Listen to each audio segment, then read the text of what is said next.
400 people, including children, have been killed since November by Ethiopian security forces responding to protests in the country's largest region, Oromia. That's the verdict of a recent report by Human Rights Watch, which says the 35 million plus Oromo, Ethiopia's biggest ethnic group, have been politically, economically and culturally marginalized for decades, with thousands detained or disappeared. The Ethiopian government, though, says the protests have been hijacked by armed groups, including the Oromo Liberation Front, which it considers a terrorist organization. So what's the truth? Joining me to debate this in the arena are ጌታቸው, reda, Ethiopia's Communication Affairs Minister, and lencho, batti, an executive committee member of the Oromo Democratic Front and a lecturer in African affairs. Gentlemen, thanks for joining me in the arena. ጌታቸው, reda, your government has been accused of violently suppressing Oromo protests inside of Ethiopia. You're on record saying your security forces have acted in a very professional and responsible manner. Human Rights Watch say 400 people killed, others detained, disappeared. Surely that's not responsible behavior, that's criminal behavior, many would say. You see, the saddest part of having to respond to such kinds of queries is that we are dealing with people who are killed. So to have to haggle with people in terms of what numbers are the exact figures, that's the most painful part of my job. Because even one person killed, especially when it comes to avoidable deaths, is one too many. Having said that, though, when you have Human Rights Watch, which issued the same figures back in November when the conflicts were, I would say, at the formative stage, still, I mean, I'm surprised that they haven't revised their numbers. They still stick to 400. But as we often say, Human Rights Watch is not interested in the reality on the ground, nor does it have any representative here on the ground. And more often than not, they just pluck their numbers out of thin air. Lencho, the government say protests have spiraled out of control, imperil the future of the state, hijacked by armed groups. You're Oromo, you've been campaigning for Oromo rights. What's your response? The government's brutal crackdown on Oromo, this is not the first time. This kind of report is not the first report, it's not the second report, it's not the third report. It is the 25th report. It has been going on for the last 25 years. The Oromo people have a legitimate cause. They have legitimate grievances. So this has nothing to do with terrorism. This is a legitimate cause because the Oromo people want representation. So, Lencho, you're now with the Oromo Democratic Front, which is a non-violent group. But I believe you were once also with the Oromo Liberation Front, which is a violent group, which openly advocates, practices violence against the state, which has proudly talked about killing collaborators, civilians. Can you see why the Ethiopian government, why any government, might want to crack down on such a group violently?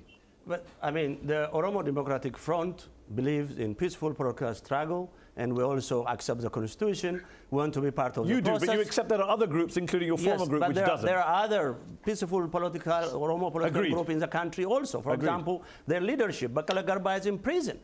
You know, what do you do about the violent groups? Look, these violent groups, the violence is, this is the excuse the government used to crack on the Oromos. And the Oromo Liberation Front itself was part of the government initially, part of the transitional government. You're using terrorism as an excuse like many governments do, says Lencho. No, we're not using terrorism as an excuse because evidence is about people being involved in terrorist acts are legion.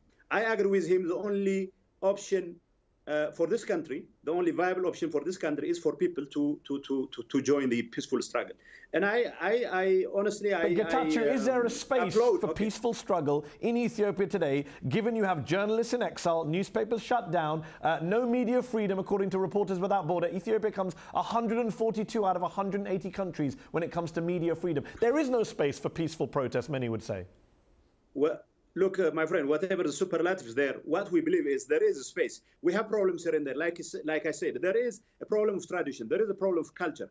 We have a government which is trying to change the tradition of a country that has been around for thousands of years, if you will.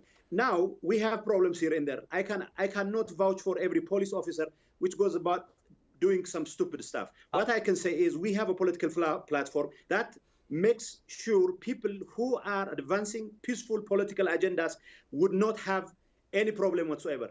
Okay, Lencho, with all due respect, I disagree, Mr. ጌታቸው.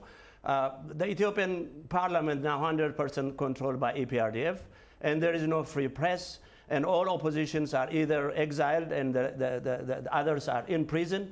And us, for example, the Oromo Democratic Front, ourselves, we declared peaceful means of political struggle. We went home, but we were told to leave the country. There was no space. Getachew, is Lencho welcome in Ethiopia?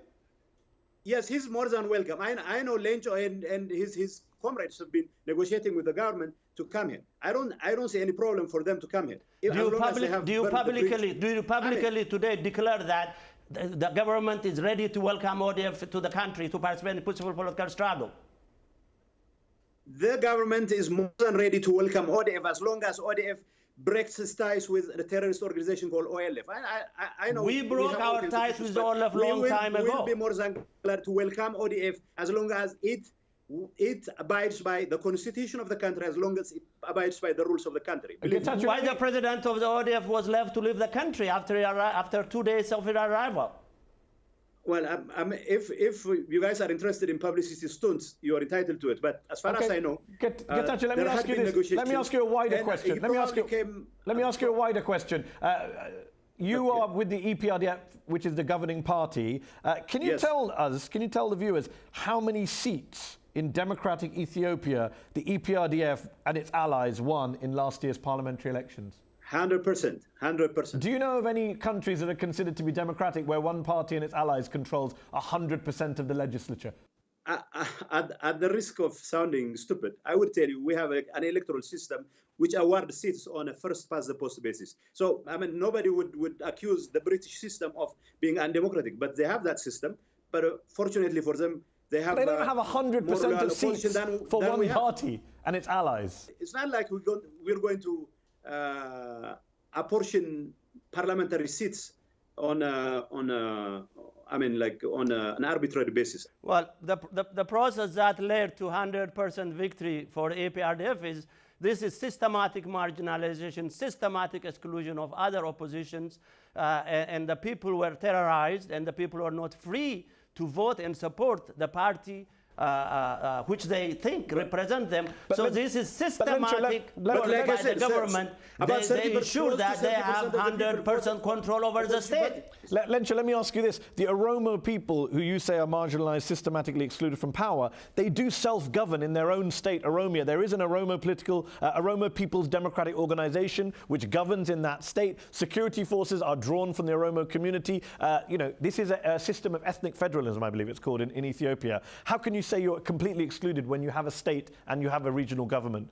This Oromo People Democratic Organization, OPDO, is created from the former POWs during the war against the communist regime. I have spoken to two ex-presidents of the Oromia region who are member of OPDO, several ambassadors who left the government. They say that party is controlled by EPRDF. They don't have an autonomy. They are just a facade. They are just to serve the interest of the government. Let Getachew respond. A facade. Oromo representation is a facade. You see, I mean, the problem with these people, Lencho's organization, not just ODF, but the OLF, has been around for the last 50 years. 50 years is a long time. They have never done anything for the Oromo people. They have been flagging every issue in the name of the Oromos, but they have never done anything. Is it not the case that the Tigrayan minority, which I believe you're a member of, which makes up 6% of the Ethiopian population, dominates the leadership of your party, dominates public life in Ethiopia, is basically the elite, while the Oromo, which represents 1 out of every 3 Ethiopians, has been disproportionately, historically marginalized from public life? Is that not fair? This is not true, because this is not true. Simply because it's been repeated ad nauseum doesn't make it true. Okay, Lencho. The APRDF, the TPLF control the foreign ministry, control the defense, control the securities, and control all key government positions. There is no question that this is a Tigrayan controlled government. They have to open up. They must open the political space. Otherwise, Ethiopia is sitting on a time bomb. Whether or not the interest of the Oromos is protected has little, if any, to do with who controls the foreign office, who controls this and that. The army is composed of both Oromos, all Oromos, Amharas, Tigrayans, and whatever. This is a country that belongs to all the nations. Lencho, even the security forces that you're accusing of human rights abuses contain Oromos, don't they? But you can't just blame non-Oromos for this. Let me tell you. I mean, this is the issue of state formation, state building. Okay, an issue well, we're running out of time, so on that subject... harmonizing. Fine, we're running out of time, so on that subject, let me finish by asking you this. What do you want to see happen in Ethiopia? What is your vision for an Ethiopia in which power is shared equitably? How would it have to look to you? The government must open up, allow the political oppositions to enter the political space, free journalists, free political prisoners, and sit down and negotiate. Last word, what's wrong with that vision which Lencho outlines for Ethiopia? There is nothing wrong with that vision, except that he's overstating his case in some ways. But all I would advise my friend Lencho is to make sure they have their houses clean, especially with ODF, and come to this country and do themselves a favor. Gentlemen, we'll have to leave it there. We're out of time. Thank you both for joining me in the arena. That's our show. Up front, we'll be back next week.